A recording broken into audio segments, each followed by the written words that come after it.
मिर्जापुर की गलियों में जहां सुबह गाय के गोबर की खुशबू और रात को भूतों की कहानियां बिकती हैं, वहां रहता था हमारा नायक गोपाल यादव।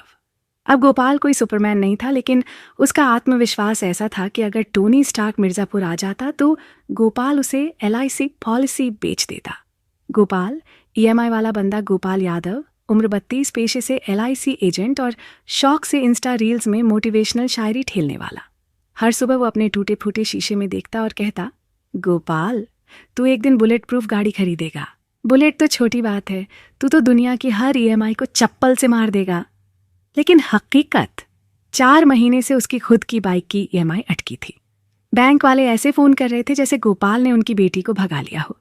हर कॉल पर वही रट्टा, सर EMI पेंडिंग है, प्लीज पेमेंट कर दीजिए। गोपाल जवाब देता, भाई मेरे पास पैसे नहीं है, लेकिन मोटिवेशनल कोट्स चाहिए तो बोलो, फ्री में दूंगा। उसके मोहल्ले में लोग उसे EMI का आमिर खान बुलाते थे। हर बार नया ड्रामा, लेकिन EMI वहीं पुरानी। एक रात गोपाल अपनी बालकनी में खड़ा था। आसमान में चांद चमक रहा था और गोपाल के दिमाग में ख्याल चमक रहा था, काश ये चांद गिरवी रखकर लोन मिल जाए। तभी उसका मोबाइल बजा। स्क्रीन पर नाम श्रीधर भूतनाथ। गोपाल हंस पड़ा। हाँ, कौन पप्पू है जो आधी रात में भूत बनकर कॉल कर रहा है? जरूर मोहल्ले का रामू होगा, पिछले हफ्ते इसके 5 रुपए मांगे थे। उसने फोन उठाया। हेलो, कौन? दूसरी तरफ से ठंडी सी आवाज आई, गोपाल जी नमस्कार, मैं श्रीधर बोल रहा हूं। जिस मकान में आप रहते हैं उसी में मैं मर गया था और मेरा लोन, उसकी आखिरी किस्त अभी बाकी है। गोपाल ने ठहाका मारा। अच्छा भूतनाथ जी, और क्या चाहिए? मोक्ष चाहिए या पेटीएम का QR कोड भेजूं? लेकिन अगले ही पल फोन पर मैसेज आया, एक्सिस बैंक 3,54,212 रुपए pending, Shridhar Bhootnath due date.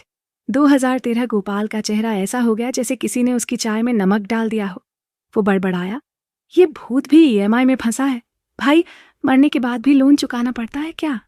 Shridhar की कहानी मौत से उधार तक अगली सुबह गोपाल की नींद उड़ी हुई थी। वो सोच रहा था, कहीं ये कोई प्रैंक तो नहीं। लेकिन वो मैसेज, वो तो बैंक से था। वो अपने ऑफिस पहुंचा, लेकिन वहां भी कुछ ठीक नहीं था।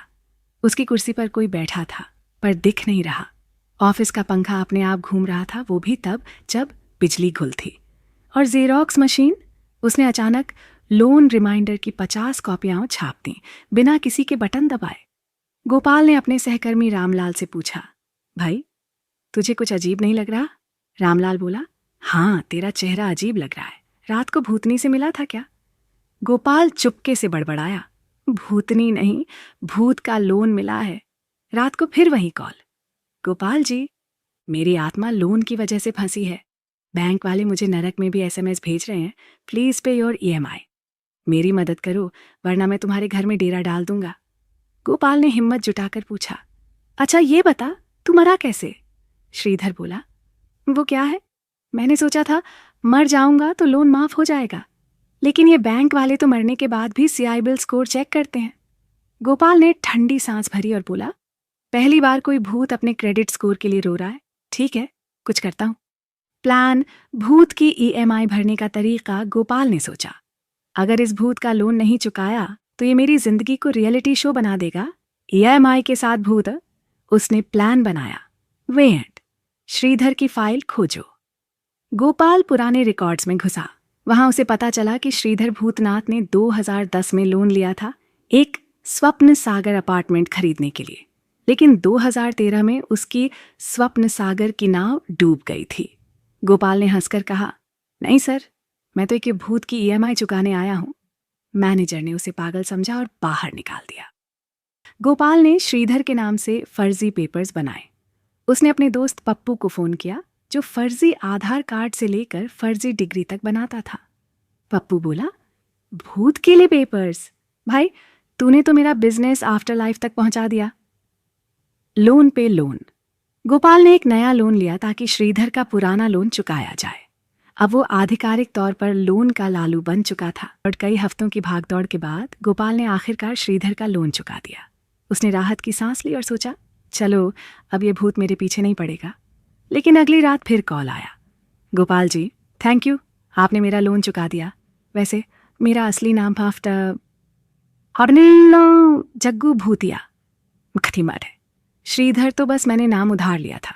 मैं ऐसे कई लोगों से अपने पुराने जमाने के पैसे वसूलता हूँ। गोपाल का मुंह खुला का खुला रह गया। वो चिल्लाया, मतलब तू मरने के बाद भी स्कैम कर रहा है? ये तो जीएसटी से भी बड़ा घोटाला है। जग्गू हंसा, क्या करें गोपाल जी, मरने के बाद भी खर्चा चलाना पड़ता है। नरक में भी किराया देना पड़ता है और वहां यूपीआई काम नहीं करता। गोपाल ने गुस्से में फोन काट दिया, लेकिन अब उसे मजा भी आ रहा था। उसने सोचा, ये भूत भी मुझसे ज्यादा स्मार्ट है। गोपाल ने हार नहीं मानी। उसने सोचा, जब जिंदगी में कुछ नहीं चल रहा तो क्यों ना मरने वालों का बिजनेस शुरू करूं। उसने एक बोर्ड लगाया, गोपाल गोस्ट ईएमआई सर्विसेज। देखते देखते उसका बिजनेस चल पड़ा। जिंदगी हो या मरने के बाद की दुनिया, ईएमआई तो हर जगह पीछा करती है।